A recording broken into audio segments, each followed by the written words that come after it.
looked at the opportunity in front of me, and I think that I essentially have an entire greenstone belt that, for a variety of reasons, tends to have been actually overlooked and forgotten about, and not really looked at for gold.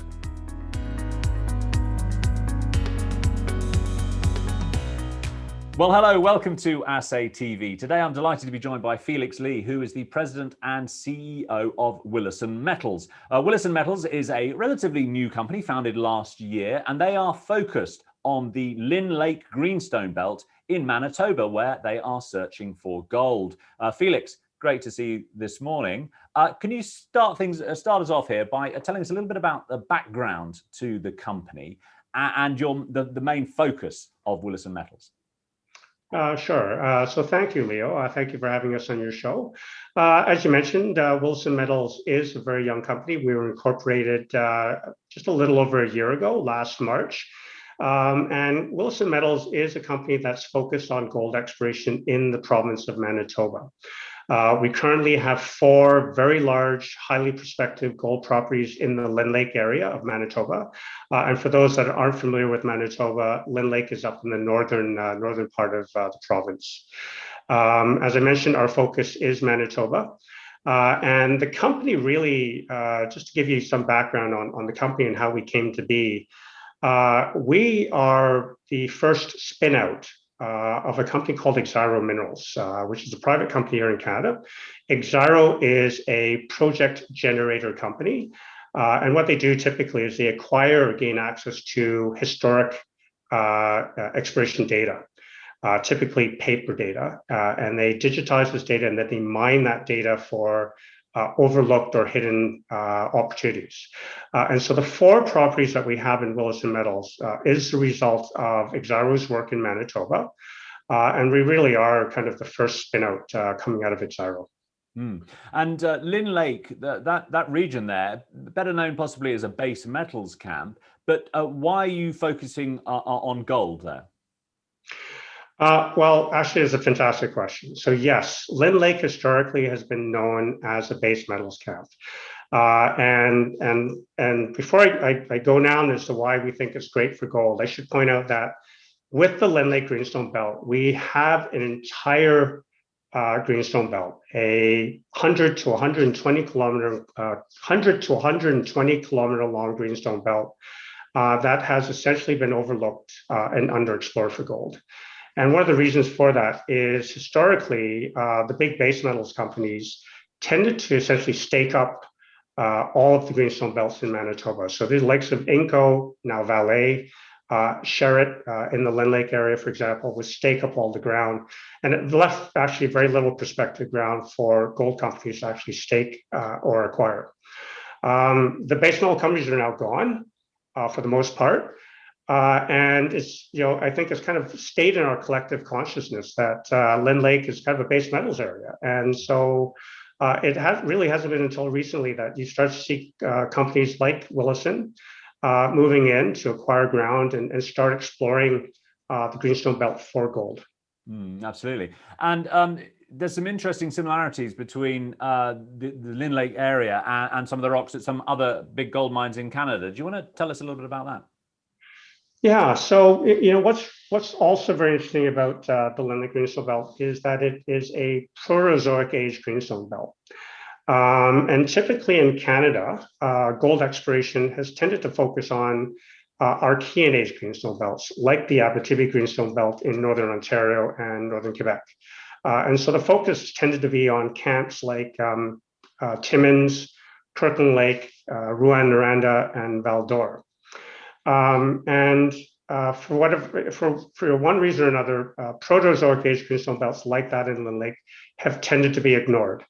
And this is quite astounding when you think of the fact that the famous Homestake mine, the world famous Homestake mine, which produced some 40 million ounces of gold over the course of its mine life, actually lies within the same belt of rocks as the Lynn Lake Greenstone Belt.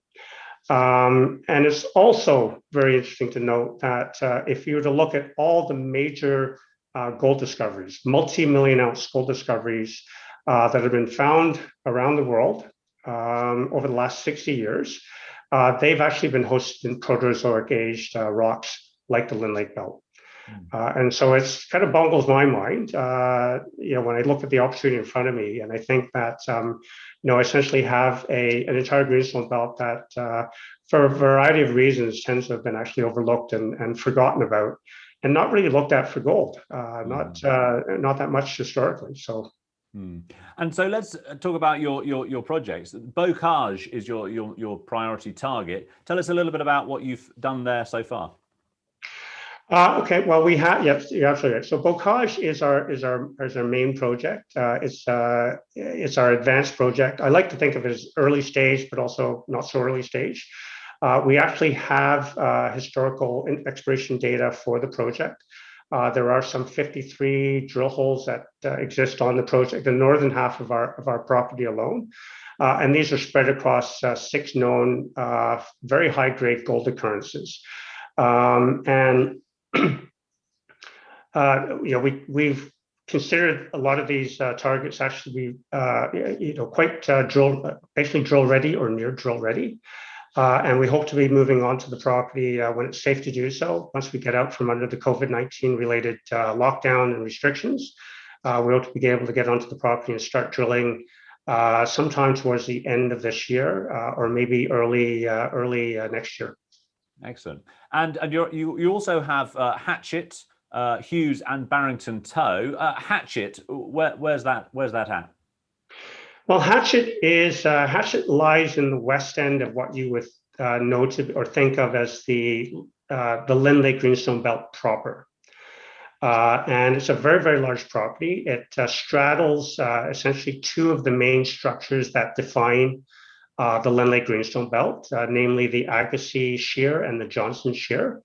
And the Hatchet property actually lies where these 2 shear zones come together, where they coalesce. And it is an interesting property for us because there's actually a former producing copper zinc mine. So in addition to gold, we will be looking at the base metal potential for the Hatchet property. And Barrington-Tow, I believe, that's got some base metal potential as well. That's correct. So if you actually look at the map of where our property is located, Barrington-Tow actually sits on the east end, or lies at the east end of the Lynn Lake Greenstone Belt. And what's interesting about Barrington-Tow is it actually straddles where the Agassiz and Johnson shears come together again. So we basically have properties on the west end and now the east end of the Lynn Lake Greenstone Belt. And like the Hatchet property, Barrington-Tow also has copper potential.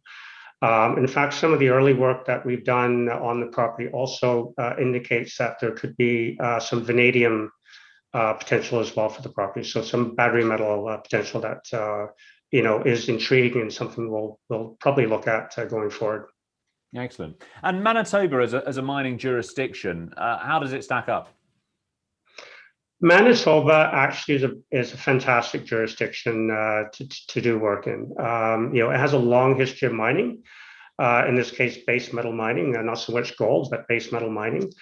And for a variety of reasons, there's also a province in Canada which has kind of languished relative to other provinces or territories in the country.